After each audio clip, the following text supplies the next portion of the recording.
Yes, sir. Good. Discussing in the last class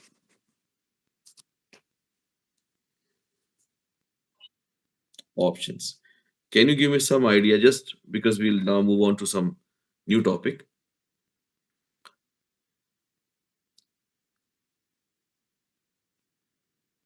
Right.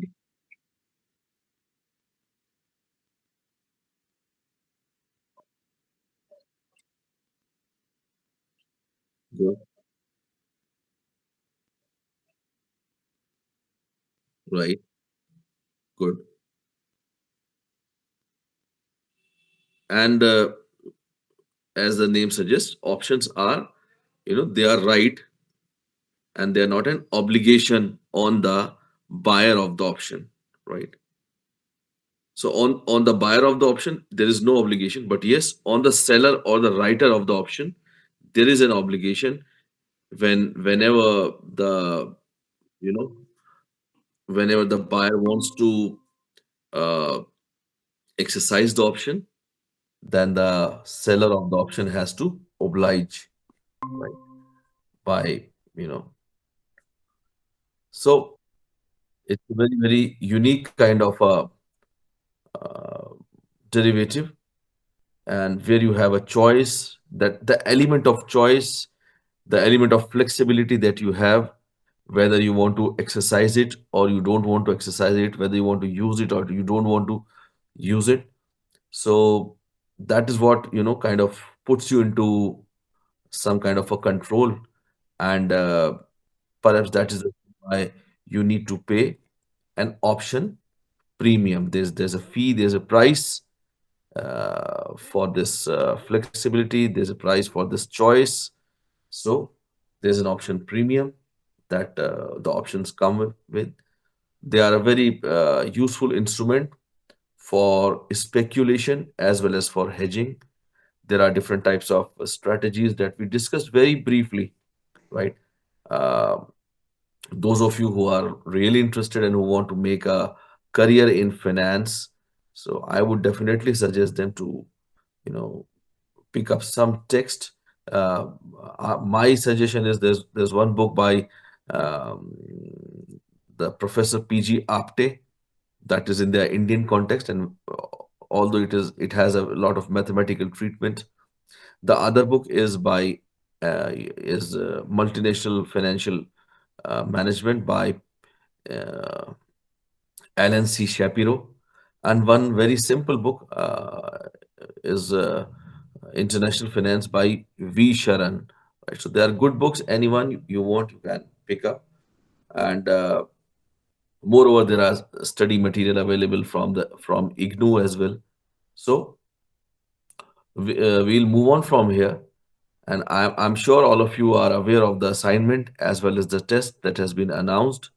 And I would, I would definitely say that please do your assignment in time and the test. Prepare yourself for the test. It is a multiple choice question test, a simple one, very small, just 10 questions, and you know that's it. So today we'll talk about a very interesting, you know, mode of financing, and that is known as the interest rate and currency swaps. Do you have any idea? Anybody? Anybody having any idea about the swaps?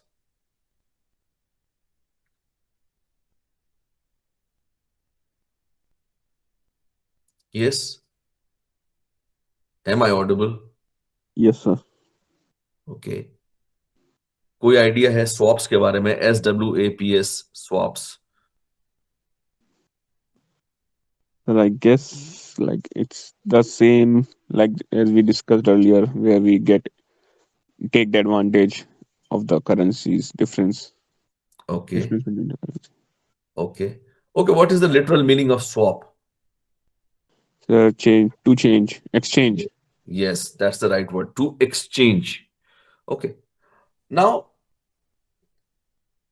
in the international financial markets, On one hand, we have a lot of choice. We have we have an expanded choice set, you know, to, borrow money and to invest. Right? No longer you are restricted only to your home country. You have a choice of currencies as well, right? But at the same times, because of the legalities involved, because of the taxation structure, sometimes there are restrictions imposed by the governments of the countries where you are investing, or from where you are borrowing. So because of such reasons, there might be some kind of imperfections which might exist in the market. And that is why there are different ways that have been devised or that have been arrived upon by the financial experts. One of them is known as parallel loans. That suppose there's a multinational corporation and it has subsidiaries located in two different countries, say country A and country B, and it wants to, arrange for some kind of a loan for its subsidiary located in country A. So when it arranges for its loan from, say, what you call um, a multinational banks located in country A, so that loan can be arranged. But when it comes to the repayment, they can go for an arrangement that the other subsidiary which is located in country B, and maybe it is making some profits, and those profits are otherwise they're facing problem for the repatriation of funds. The funds are getting blocked. So in such a situation, the subsidiary located in country B, can pay the loan which has been taken for the subsidiary which is located in country A, right? Keeping in mind that the bank or the international bank in question would remain the same. So this is an example of what you call as parallel loans or back-to-back loans. So building upon the same principle, there is a concept of the interest rate swaps that we will discuss first, and subsequently we'll come to the currency swaps. Can anybody tell me what kind of interest rates exist in the market?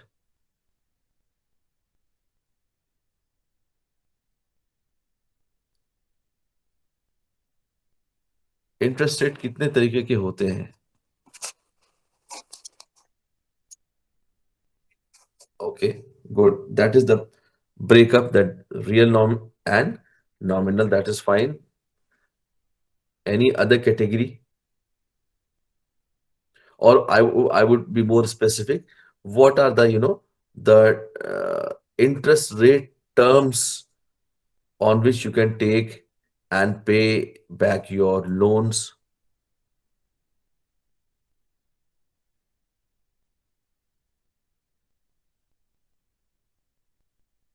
Maybe I'm unable to communicate, but I'm sure you are all aware of fixed rate and floating rates. Yes?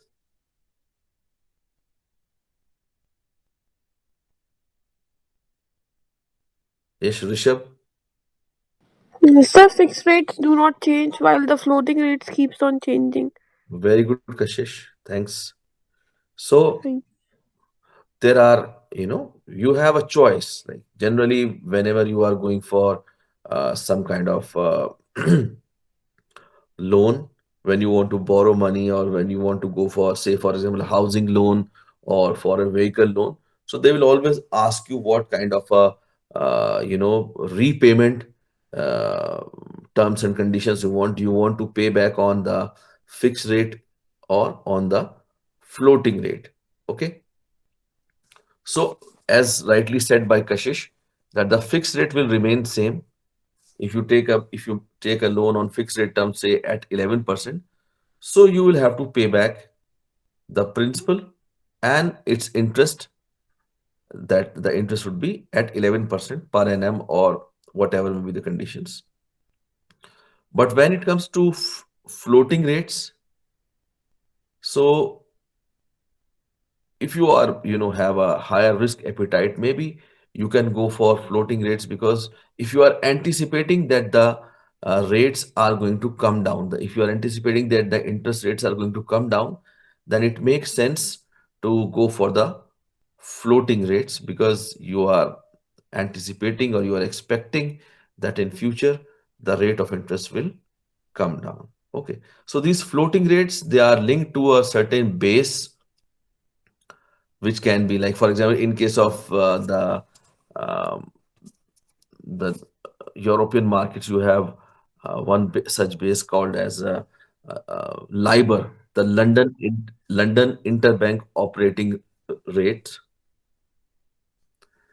Like in India, we have the MIBOR, that is Mumbai Interbank Operating Rate. In USA, you have the Prime, and there are so many different bases, and that interest rate, that floating rate, can be expressed as LIBOR plus minus 2%, like that. Like that, it can be expressed. So depending upon uh, whether it is going to be LIBOR plus 2%, uh, or whether it is LIBOR plus 1.5%. So and there's a period of revision, right? It can be 6 months LIBOR, it can be 3 months LIBOR. So if it is 6 months LIBOR, that means the LIBOR would be revised every 6 months. If it is 3 months LIBOR, then it would be revised every 3 months. Okay. So definitely floating rates are more risky, but then they work in your favor. If as a borrower, you need to repay at floating rate, so you want the floating rates to come down.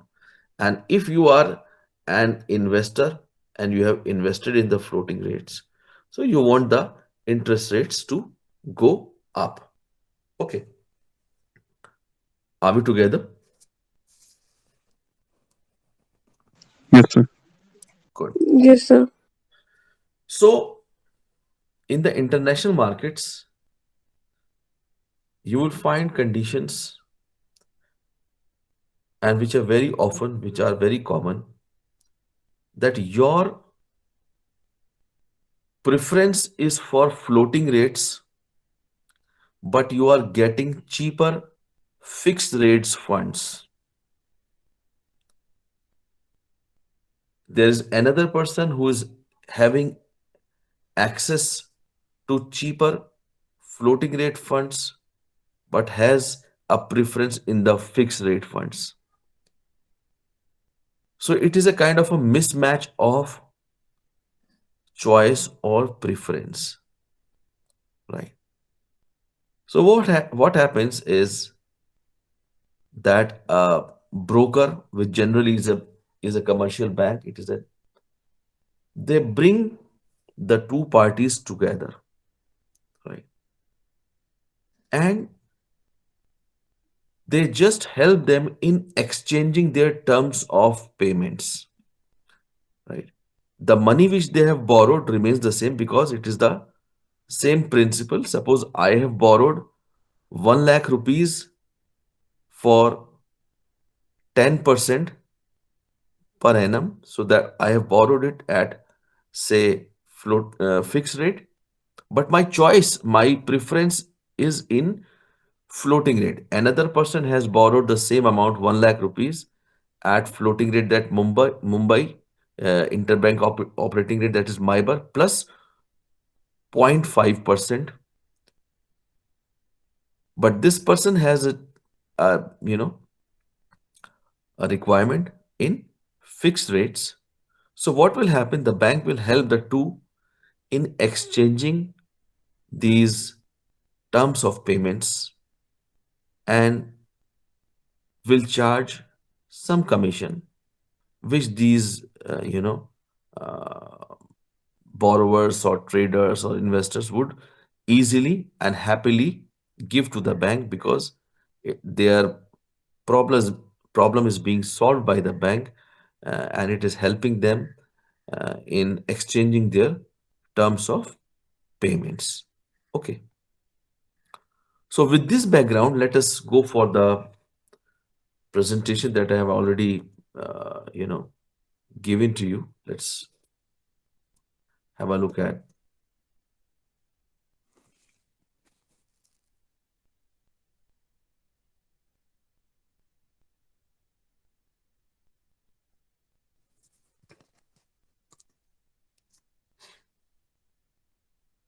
Am I audible? Yes, Okay. sir. So it's what we were discussing, that in a swap, two counterparties agree to a contractual arrangement wherein they agree to exchange cash flows at periodic interval, right? As we were discussing, that period can be 6 months, it can be 3 months, it can be 1 year, right? So it is a contract. A swap is a contract, and there are two parties who, mutually, it is a mutual agreement. As we were talking about, there are two types of interest rate swaps. One is a, you know plain, I mean, in terms of you know the swap dealers, they call it plain vanilla swap, that is fixed for floating swaps, or just you may call them as interest rate swaps, right? So I have a requirement in fixed rate, another person has a requirement in floating rates. So we just swap or exchange our liabilities, we exchange our terms of payments. Another type of swap is known as the currency swap, in which the not only the interest rates are swapped, but another very important thing is there is an exchange of two or more currencies. Different currencies is also involved, and this is more unique to the international markets, right? Now, why do we need, or why there is exist a market for the swaps? As we were talking about, that based on the expectations and anticipations, or the forecast about the interest rates, the borrowers, they want to swap their position, and they want to, kind of, it is an arrangement, it is an agree it is a hedging tool for safeguarding oneself against interest rate exposure, which might exist especially in case of the floating rate market, because the floating rates can go up as well as they can come down. So from the perspective of the borrower, a higher floating rate is a risk, and from the perspective of a lender or an investor, a lower floating rate is a risk. So they just want to safeguard their positions, and that is why you have, and the swap contracts, which can help you, which can protect you from you know such kind of a situation wherein you are incurring losses, or you are exposed to the unfavorable movements of the interest rates.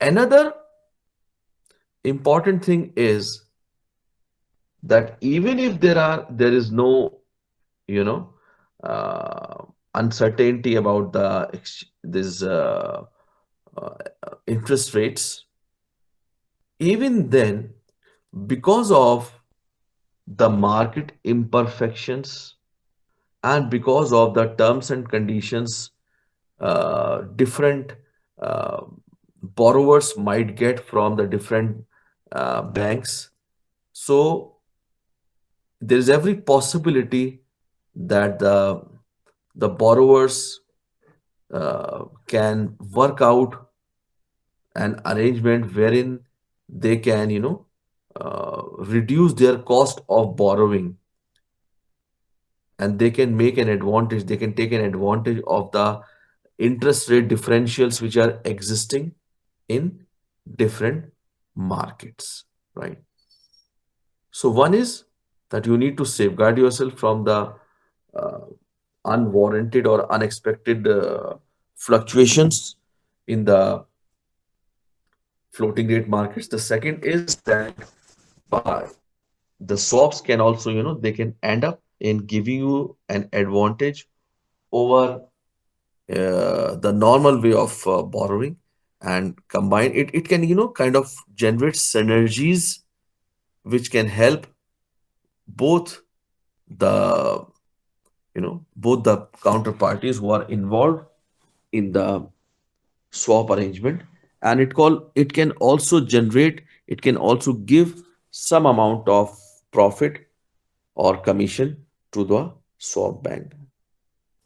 Some of the popular currencies in which the swap market is there, most popular one is the US dollar and the euro, followed by Japanese yen and the pound sterling. But yes, swaps are available in other currencies as well. So there's nothing specific about the currencies in which the swap is there.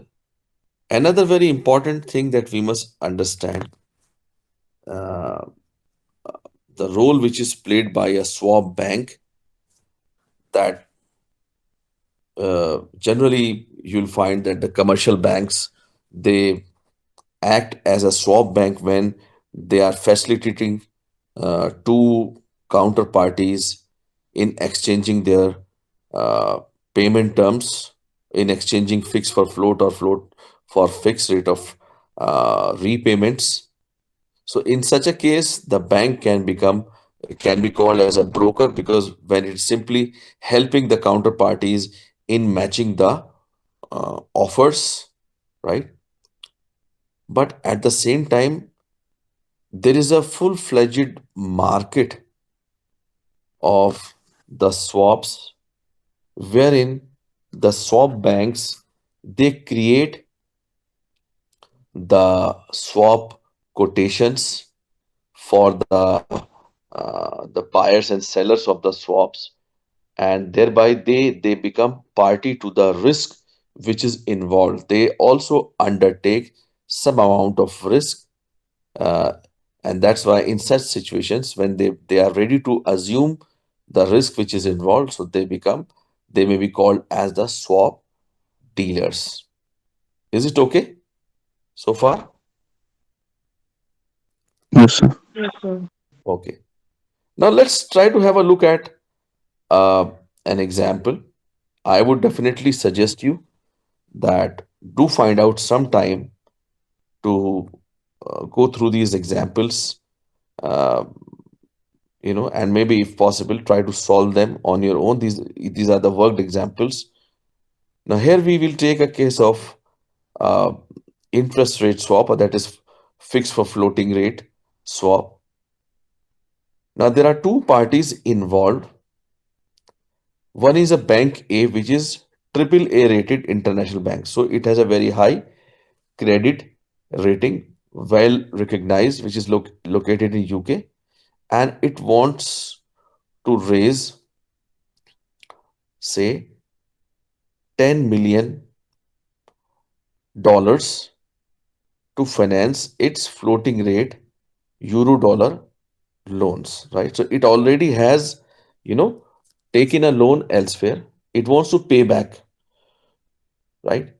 It is already having some liability of 10 million US dollars. So it wants to raise this much amount in the international market. So it is having two options. One is that either it can issue 5-year fixed rate euro dollar bonds at 10%, right? So this is a fixed rate arrangement that it comes up with a, uh, you know, a bonds issue for the euro dollars at 10%. So that will be fixed. The other would be Since it has its liability is based in floating rates, so it makes more sense that if it comes out with the floating rate notes, that is another type of an instrument in the money market, at LIBOR, at London Interbank Offered Rate. So this is the floating rate, right? So two options are there. There is another bank, firm B, or another the counterparty, which is having triple B rating. So it is not having an A rating, it is having a B rating. So its credit worthiness is a little low, slightly lesser than that of firm A, and this is located in USA. It needs, again, the requirement is 10 million US dollars to finance an investment with a 5-year economic life, right? So it also wants to raise same amount. Now it is also considering two options which are available. Now because it is this firm is having a lower, you know, um, rating. So it is considering that if it can come up with a 5-year fixed rate euro dollar bonds at 11.75%. So it is required to pay a somewhat higher rate of interest in the market to compensate for the loss or for the lack of credit worthiness. And alternatively, it can raise the money by issuing 5-year floating rate notes at LIBOR plus half percent or LIBOR plus 0.5%. Right. Here, firm B would prefer to borrow at fixed rate. For firm A, the preference was the floating rates, but for firm B, the preference is fixed rates. Okay. Now let us have a look at the summary. What is exactly what we have seen so far. Company B has fixed rate of 11.75% and floating rate of LIBOR plus 0.5%. Are we together? Yes. ठीक है, कोई ऐसी बात तो नहीं है.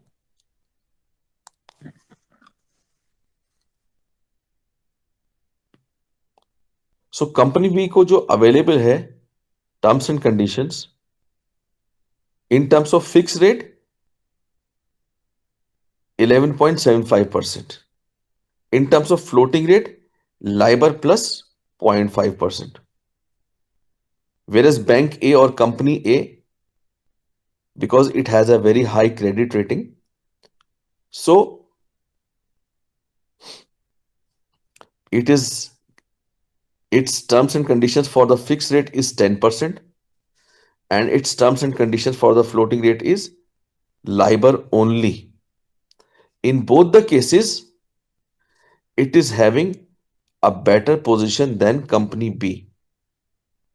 Right. Now let's have a look at the difference. Right. If you try to see the difference which exists between company A and B, so 11.75% minus 10 gives you 1.75% for the fixed rate. And for the floating rate, it is LIBOR plus 0.5% minus LIBOR, that is 0.5%. So what we see here, that bank A, its advantage is higher in case of the fixed rate as compared to the floating rates, right? Isn't it? If you compare company B and bank A, So the difference, the interest rate difference is coming out to 1.75%. That means bank A has a greater advantage as compared to the floating rate difference that is only 0.5%. Are you getting me? Yes, sir. So what will happen that despite the availability of floating rates as well, what bank A will do, it will take the loan from the fixed rate market at 10%. And company B, because its disadvantage is less in case of floating rates, so despite its preference for the fixed rates, it will take the loan in the floating rate market at LIBOR plus 0.5%. And you have not asked me what is QSD. ये क्या चीज है? Anyone having an idea?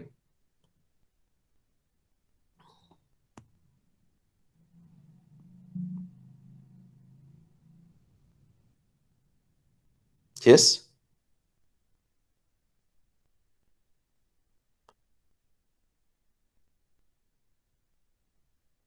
So difference between the fixed rate and the floating rate of the last column. Very good. It is the difference between the fixed rate differential and floating rate differential. 1.75 minus 0.5, so it gives you 1.25%. And QSD, it is stands for quality spread differential. अगर ये QSD zero हुआ ना, if it comes out to be zero, then it means that there is no advantage in making the swap arrangement. But if it is positive, then it shows that there is a profitability involved, and that profit is of 1.25% overall. Now, if you compare this 1.25% with 10 million US dollars, you can imagine how much money is involved, right? इसका मतलब ही ये है, the QSD shows the amount of profitable, this is the profitable difference which can be shared between party A, party B, and the swap broker or the dealer who is involved, who will help the two parties in coming together, who will facilitate the payment of fixed versus floating and vice versa. ठीक है? Okay, आगे चले. Now let's see how these things looks like now. A bank,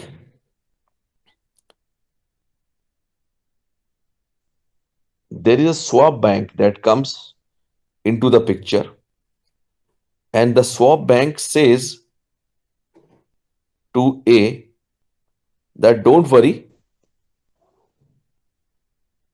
because you need to pay 10% on your loan, we will pay you 10 3/8%, यानी कि 10% के ऊपर 3/8% और, right? Something over and above its requirement, जिससे वो अपने डेट को service कर ले, जिससे वो अपने लोन को रीपे कर ले. And the bank tells, the swap bank tells company A that you pay us LIBOR minus 1/8%. So that is also very much agreeable, because bank A was ready. What was available in the floating rate market, that was LIBOR, right?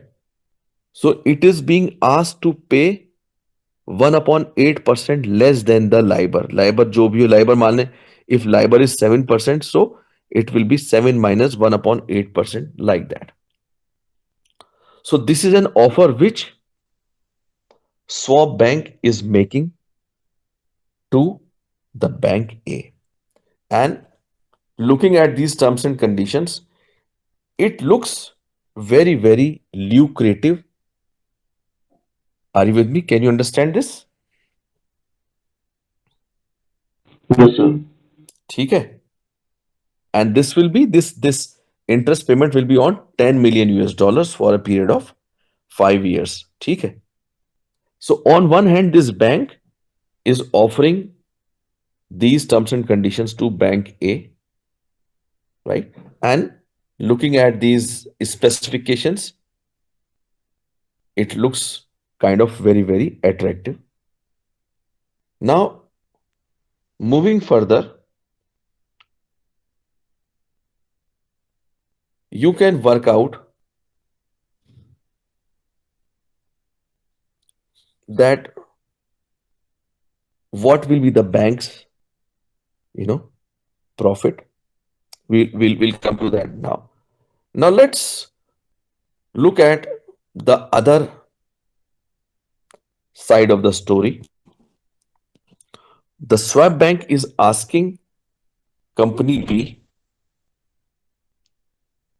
which is interested in the fixed rate payments, that okay, you give us 10.5%, and we will give you LIBOR minus 1 upon 4% or LIBOR minus 0.25%. So this is also a very good proposal, because company B otherwise was, if it was to source it directly from the market, the loan, so it was required to pay 11.75% in the fixed rate terms. As compared to that, it is required only to pay 10.5%. Or if it was taking from the floating rate market, so it was required to pay LIBOR plus 0.5%. And here the swap bank is asking to pay LIBOR minus 0.25% or LIBOR minus 1 upon 4%. So it is a win-win situation, right? For bank A as well as for this company B, it is a very, very, you know, agreeable situation. Okay, ठीक है.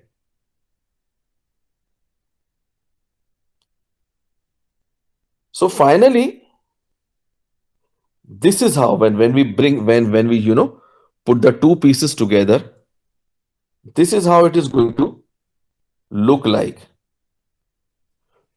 The swap bank has not done anything except its mathematics.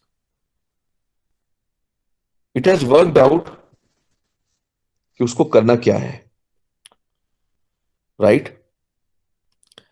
And in such arrangements, especially when you are working out the swap diagrams, the direction of the arrows is very, very important. ठीक है. So what swap bank is doing, that it is taking the fixed rate from company B at 10.5%, and out of which it is passing on 10.3/8% to bank A, right? Saving itself a small amount.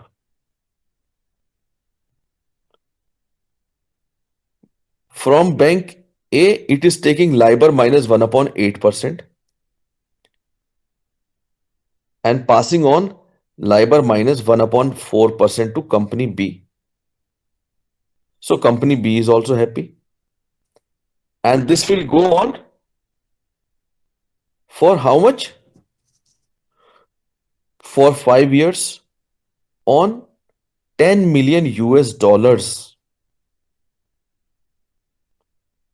So if you workout, अगर आप bank के perspective से देखें, जो swap bank है और तो commission है, या जब जो broker है, what is happening?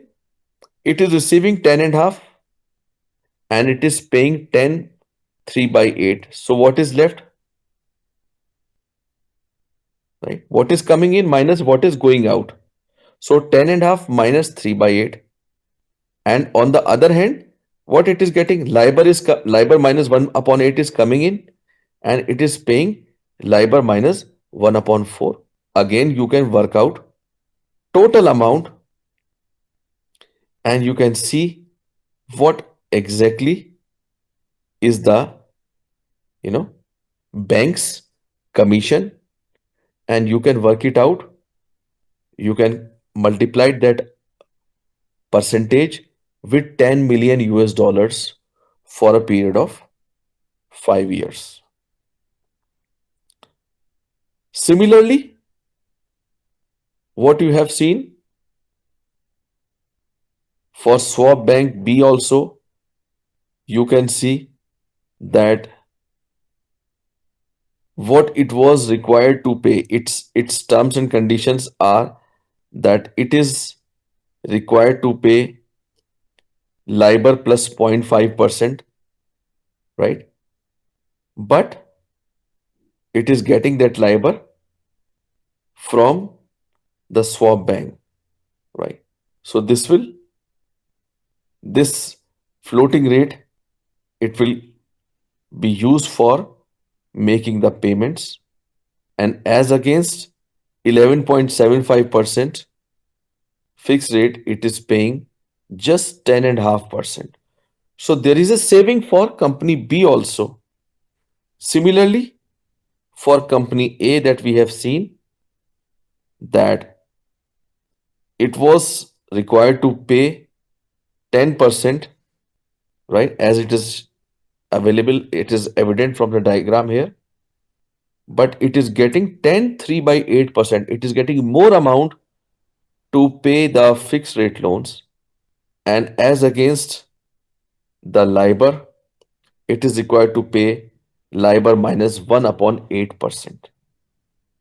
So it is a win-win situation for all three. Using the simple rule, as you can see the direction of the arrows, you can find out the savings, what is coming in minus what is going out, inflow minus the outflow. So if that amount is positive, then it is a saving or a profit for the party involved. And as we have discussed, as we have seen, that the QSD is 1.25%. So definitely in this swap, there is an a scope for making profit for all the three parties which are involved. Are we together?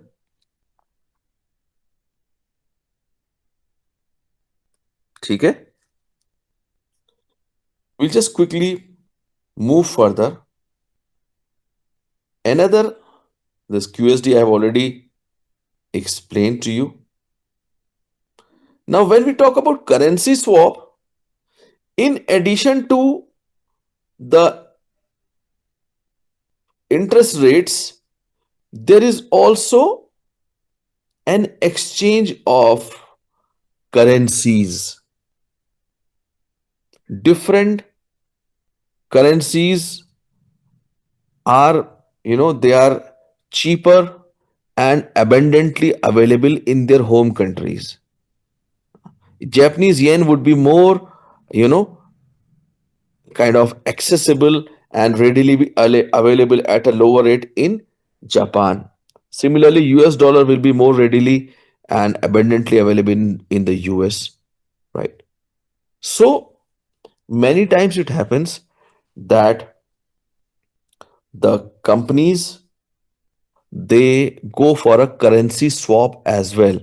But now in this case, an important thing is that towards the end of the swap, the money which has been exchanged, the different currencies which have been exchanged, they are returned. Unlike in the case of interest rate swap, where the currency, there is no exchange of principal, it is only the exchange of interest rate. Interest rate swap में principal remains the same, it is denominated in the same currency. Moreover, both the parties are having the same amount of principal. So, principal is considered to be notional only. It is notional only. The interest rate payment terms are exchanged in case of the interest rates or plain vanilla swap. But when it comes to the currency swap, there is an exchange of currencies as well. As you can see that from company B, the dollar is being exchanged against pound sterling. And not only that, the interest rates on those currencies are also being exchanged for a certain period of time. And when that period is over, when the swap arrangement, say 5 years or 10 years, after that the currency would be returned, right? So that is the main difference between the currency swap and the interest rate swap.